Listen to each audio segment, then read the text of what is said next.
Olá pessoal, tudo bem com vocês? Aqui é o Pastor Paulo On e sejam muito bem-vindos a mais um CPD, um capítulo por dia, sua dose diária de leitura e reflexão na Palavra de Deus.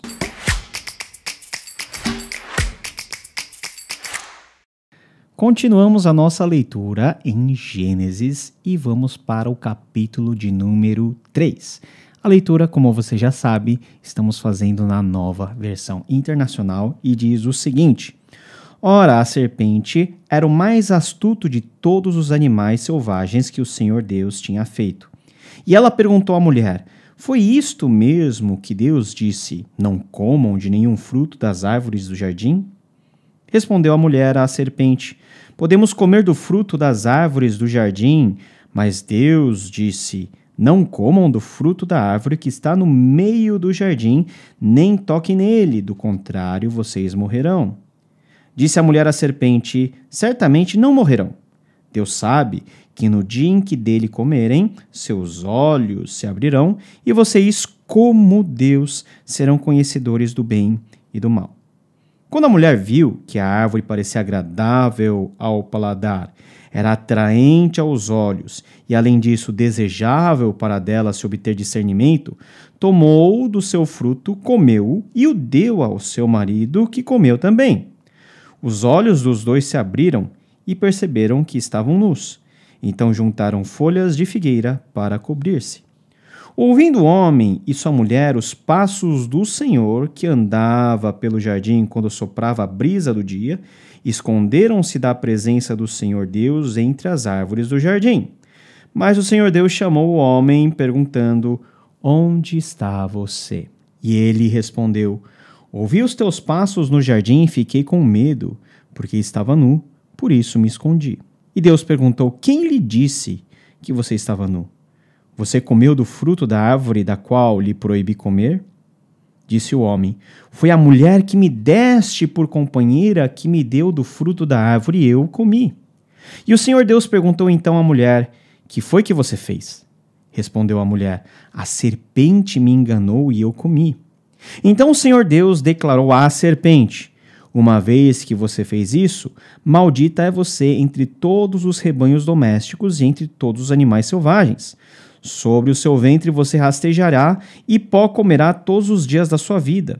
Porém, inimizade entre você e a mulher, entre a sua descendência e a descendência dela. Esse lhe ferirá a cabeça e você lhe ferirá o calcanhar. E à mulher ele declarou: Multiplicarei grandemente o seu sofrimento na gravidez. Com sofrimento você dará à luz filhos. Seu desejo será para o seu marido, e ele a dominará. E ao homem declarou: Visto que você deu ouvidos à sua mulher, e comeu do fruto da árvore do qual eu lhe ordenara que não comesse, maldita é a terra por sua causa. Com sofrimento você se alimentará dela todos os dias da sua vida. Ela lhe dará espinhos e ervas daninhas, e você terá que alimentar-se das plantas do campo. Com o suor do seu rosto você comerá o seu pão, até que volte à terra, visto que dela foi tirado, porque você é pó e ao pó voltará. Adão deu à sua mulher o nome de Eva, pois ela seria a mãe de toda a humanidade. O Senhor fez roupas de pele e com elas vestiu Adão e sua mulher. Então disse o Senhor Deus: Agora o homem se tornou como um de nós, conhecendo o bem e o mal. Não se deve, pois, permitir que ele tome também do fruto da árvore da vida e o coma e viva para sempre. Por isso o Senhor Deus o mandou embora do jardim do Éden para cultivar o solo do qual fora tirado. Depois de expulsar o homem, colocou a leste do jardim do Éden querubins e uma espada flamejante que se movia, guardando o caminho para a árvore da vida. Depois de nós vermos como Deus criou todas as coisas de forma perfeita e harmoniosa, como o ser humano foi colocado no meio do jardim para cultivar o jardim e de lá exercer a sua prerrogativa de corregente de Deus, dominando o mundo, usufruindo daquilo que Deus havia criado em toda a extensão do jardim e ao mesmo tempo tendo um relacionamento com Deus, um relacionamento que era diário, que era muito próximo. Em um instante da história, nós não sabemos quando, A serpente, a mais astuta, ou seja, a mais esperta de todos os animais, vem a Eva e faz uma proposta, faz um jogo de sedução, uma tentação. Eva, é o seguinte, Deus proibiu você de comer os frutos, de todos os frutos das árvores que estão no jardim? E Eva falou o seguinte, olha, Deus proibiu que se comesse o fruto que dá conhecimento ao bem e ao mal, você não pode nem tocar nela. E a serpente diz assim para Eva, olha, não é bem assim a história. Deus sabe que no dia que você comer desse fruto, você será como Ele, conhecedor do bem e do mal. Ser como Deus. Aqui está a chave para nós entendermos o que está acontecendo aqui. Nós, às vezes, pensamos que Adão e Eva não tinham conhecimento daquilo que era certo ou errado, do bem e do mal. Muito pelo contrário, Adão e Eva sabiam, porque andavam junto com Deus e tinham comunhão com Ele. Mas qual é a proposta que a serpente está fazendo aqui? A serpente está fazendo a seguinte proposta, Deus proibiu de vocês comerem esse fruto. Ok, mas vai lá e come. Porque não é assim esse negócio que vocês vão morrer quando vocês comerem. Não, na verdade vocês serão como Deus. Deixa implícito que Deus havia proibido os homens, o ser humano, de comer a árvore para que ninguém fosse como ele. Ser como Deus, ou seja, o conhecer o bem e o mal aqui é um conhecer que não depende de Deus, ou seja, um exercício de autonomia. A partir do momento que o ser humano comesse daquele fruto que fora antes proibido de se comer por Deus, o ser humano não mais dependeria de Deus para saber aquilo que é o bom ou o mal, o certo ou o errado. Ele mesmo, como Deus, decidiria e arbitraria sobre aquilo que era bom ou aquilo que seria ruim. Ele tomaria no controle das suas mãos a rédea da sua própria vida, definindo aquilo que era o certo, aquilo que é o errado. Sermos como Deus. Essa é a tentação implícita em todos os atos de pecado que nós temos disponíveis no mundo, sejam atos pequenos, sejam atos grandes de pecado. Desde uma pequena mentira até o ato mais sangrento de genocídio, tudo parte desse coração nosso, de queremos decidir para nós mesmos e para o nosso benefício aquilo que é o certo e aquilo que é o errado, de acordo com as minhas preferências, sem me importar com aquilo que é verdadeiramente certo e aquilo que é verdadeiramente mal, algo que só Deus pode arbitrar e decidir, e conhecimento esse que nós só temos na dependência de um relacionamento pleno com o Deus Criador, porque afinal Ele criou todas as coisas e Ele sabe o que é o bom, o bem, o ruim ou o mal. Eva comeu do fruto, fez a única coisa que não poderia ser feita, a única proibição foi quebrada. Ela deu a Adão e Adão se tornou responsável junto com Eva do ato da queda. Ali tudo veio abaixo. Deus, que estava vendo todas essas coisas, vem à busca do ser humano. Não é interessante que nesse capítulo, que é um capítulo tão duro, que vai de encontro ao nosso pecado e à origem de todos os males, mesmo aqui, Deus, Ele é o primeiro a ir em encontro do ser humano. Enquanto o ser humano está lá, ciente de que eles estão nus, com vergonha, e ao ouvir os passos de Deus, eles fogem, Deus vai ao encontro deles. Não é interessante ver que isso acontece também quando, por exemplo, o meu filho faz alguma coisa de errado, e ele sabe que ele fez algo de errado, para não receber uma bronca, ele simplesmente foge, se esconde. O ser humano fez a mesma coisa, fugindo de Deus, mas Deus está em todo lugar. Foram lá, fugir, mas Deus foi à busca deles. E o Senhor, que havia marcado um encontro diário com eles para ter um relacionamento com eles, agora vem tirar satisfação daquilo que estava acontecendo. O que vocês fizeram? Deus chama o homem, onde você está? E o homem, Adão, ao invés de expressar o seu arrependimento, ele diz o seguinte, olha, ouvi os passos no jardim e fiquei com medo porque estava nu, por isso me escondi. Deus pergunta: quem te disse que você estava nu? De certo, você comeu aquilo que eu proibi de você comer, não é verdade? E diante dessa questão, Adão simplesmente se esquiva da responsabilidade e diz: foi a mulher que me deste por companheira que me deu do fruto da árvore e eu comi. Ou seja, foi a mulher que o Senhor me deu. E por causa dela, eu estou nessa situação.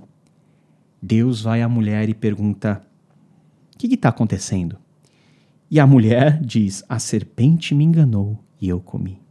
Veja que há uma transferência de culpa. Adão, que é o representante daquela família, Adão e Eva, o primeiro homem a ser criado, joga a responsabilidade para Eva. Eva joga a responsabilidade para quem? Para a serpente. A serpente me enganou e eu comi. E Deus começa a tratar com a responsabilidade de todos. Meus amados irmãos e irmãs, todos os pecadores são responsáveis pelos seus pecados diante de Deus. Até os pecados que nós cometemos por causa de outros, uma vez que eu cometi, é eu que devo me responsabilizar pelo erro, pelo dano. Deus vai primeiro para a serpente.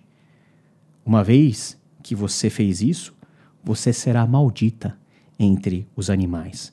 Você rastejará, você terá uma inimizade com os descendentes da mulher, de maneira que você ferirá o calcanhar de seu descendente, mas ele lhe ferirá a cabeça. Depois Deus vai em direção à mulher e diz: olha, uma vez que você fez isso, multiplicarei grandemente as dores do seu parto, e o seu desejo será para o seu marido, e ele te dominará. E por fim ao homem, que cabe talvez a penalidade mais dura, por ele ser o representante. Diz assim: visto que você deu ouvidos à sua mulher e comeu do fruto da árvore da qual eu lhe ordenara que não comesse, a terra será maldita por causa de você. Ela será hostil ao seu cultivo e ao seu trabalho. Você vai ter que trabalhar redobradamente. Com suor você vai se alimentar. E como você é do pó, ao pó você tornará. Você vai morrer como destino e como consequência do seu pecado. É aqui, meus irmãos, que nós temos aquilo que teologicamente chamamos de queda. A partir desse ponto, o ser humano que tinha um relacionamento duradouro com Deus passa a não ter mais, porque há uma separação entre o Deus que é santo e o ser humano que é pecador. E essa separação fica muito bem marcada na medida em que Deus, ele coloca uma barreira intransponível que separa não somente o homem do jardim do Éden, mas também o homem do acesso à árvore da vida.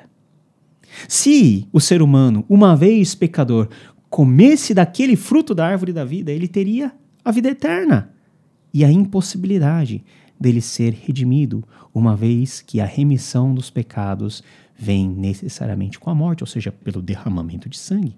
Deus, mesmo nos momentos mais sombrios da nossa história, ele está lá com a porta de escape aberta, porque ele é um Deus misericordioso, ele nos ama. E Deus não foi pego de surpresa em nenhum desses eventos que nós acabamos de ler. Deus deixou tudo pronto para que, uma vez que o homem fizesse isso, e a responsabilidade era dele, e é dele, como nossa é a responsabilidade por todos os nossos pecados, Deus tem a saída, a graça a nós apresentada, que aqui em Gênesis já sinaliza para Jesus Cristo, que é a redenção de todos os nossos pecados. O descendente da mulher, que um dia pisará na cabeça da serpente. É esse descendente para a qual toda a história posterior segue o seu fluxo, até chegarmos no ponto em que esse Filho de Deus, lá no Novo Testamento, vai vestir a nossa roupa, entrar na nossa história e morrer em nosso lugar. Fica claro aqui no capítulo 3 de Gênesis porque a morte se faz necessária e porque a morte de Jesus se fez necessária para a nossa salvação. É o preço a ser pago pelo pecado, da desobediência que na verdade vem com algo muito mais interior, que é a nossa tentação pela autonomia. Serão como Deus. E nós queremos ser como Deus. Queremos controlar todas as coisas. E isso é pecado. Porque uma vez, com todas as coisas no nosso comando, nós não sabemos qual é a direção certa. Porque nós não temos nem todo o conhecimento e nem toda a eternidade para discernir aquilo que é o certo e o errado. E nem tampouco a perfeição que só Deus tem. Nós somos descendentes desse Adão e dessa Eva. E para nós, meus irmãos, embora estejamos debaixo da mesma maldição do pecado, existe um escape, que é Jesus Cristo. Jesus Cristo é o segundo Adão. Por meio do primeiro, veio a morte, mas por meio do segundo Adão, que é Jesus Cristo, vem a vida eterna, para que por meio dele, todo aquele que nele crê, não pereça, mas tenha vida eterna.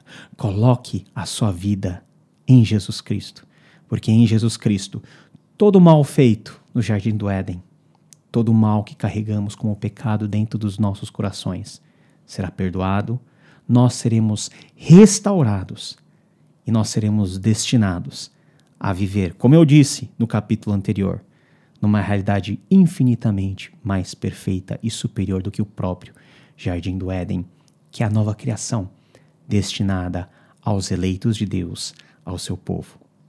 O Evangelho já está presente aqui no capítulo 3 de Gênesis, por meio da graça de Deus, que mesmo e a despeito de todo pecado, se manifesta no perdão. Porque olha só, Deus expulsa Adão e Eva do jardim, tira eles do contato da árvore da vida, mas como eles saem da história? Vestidos de roupas feitas de pele de animal. E essa pele de animal, que simboliza um animal morto e o derramamento de sangue prévio, simboliza e sinaliza o perdão de Deus, disponível mesmo para os nossos pecados e mesmo para a nossa tentativa de tomar para nós aquilo que é apenas de Deus, ou seja, a última decisão sobre aquilo que é o certo ou errado, o bem ou o mal. Esse perdão está disponível hoje por meio do sangue de Jesus a todos nós que nos arrependermos e confessarmos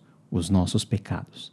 Como diz o apóstolo João, ele é fiel e justo para nos perdoar de todos os nossos pecados pelo sangue de Jesus. Que Deus nos abençoe. Esse capítulo é difícil, mas nunca se esqueça que esse capítulo aqui foi resolvido em Jesus Cristo e nós estamos nele. Nos vemos na próxima leitura